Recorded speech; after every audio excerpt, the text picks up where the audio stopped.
Hello guys, how are you? के छ हजुरहरूको हल्ली हामी त हिँडिरहेछौँ हल्ली हल्ली, बाँचिरहेछौँ भनौँ अलिअलि, बाँकी कुरा खल्ली बल्ली यस्तै छ होइन।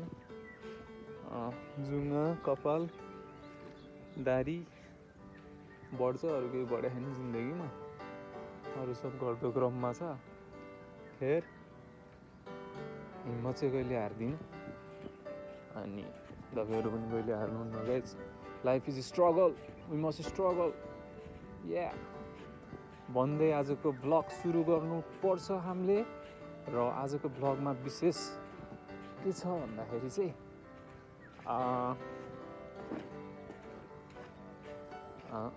के छ त यार, बिर्सेँ यार, खासै कन्टेन्ट छैन, यत्तिकै जस्ट प्र्याक्टिसको लागि मैले आज भ्लग खिचिरहेको, रिहर्सलको लागि। किन भन्दाखेरि मेबी मेरो गेस्टहरू आउँदैछ मेरो भिल्लामा। भिल्ला खासमा त घर हो होइन, नाम चाहिँ मैले भिल्ला दिएँ। मैले चाहिँ एउटा रेन्टल हाउस चलाइरहेको छु अनि रेन्टल हाउस चाहिँ कस्तो भन्दाखेरि त्यहाँ चाहिँ मैले एयरबिएनबी भन्ने एप्लिकेसनमा हालेको छु। अनि त्यो एप्लिकेसनमा हालेको मोस्टली त्यहाँबाट आउँछ। प्लस मेरो चाहिँ अहिले गेस्टहरू जे होस् अलिअलि इन्स्टातिर हेरेर फेसबुकतिर हेरेर पनि आइरहेको हुन्छ, कता कताबाट जे होस् बुस्ट भइरहेको रहेछ मेरो अलिअलि अटोमेटिक, बिना पैसा। राम्रो हो त्यो पनि। अनि मैले प्रायः जस्तो चाहिँ फरेनर्सहरूलाई एट्र्याक्ट गर्ने तरिकाले अहिले रन गरिरहेको छु।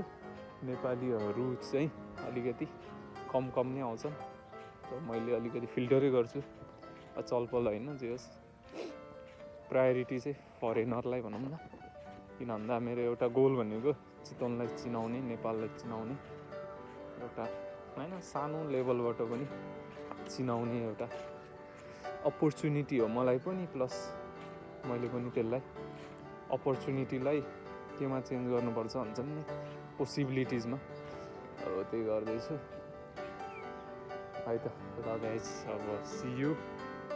धेरै गफ हाने होला, यत्तिको गफ त हान्नु पऱ्यो नि यार, बुढो हुन लागिसक्यो यार। ल गाइज, सबैलाई ह्याप्पी न्यू इयर पनि भन्न चाहन्छु। किन भन्दा अब हामी 2082 सालमा प्रवेश गरेका छौँ आजबाट। आज हो वैशाखको 1 गते है त। अनि गाइजहरू हल्का ह्याङओभरमा होला नि त आज। अब यसो बिगुताइको गफसप त सुन्नुभयो, अब ट्याग लाएर अर्को भ्लग आउन सक्छ है। आउँछ नै त भन्न सक्दिनँ म, के हुन्छ हेरौँ। जे होस् एउटा छोटो मिठो दिने प्रयास गर्छु। Thank you for watching, have a nice day, have a great life.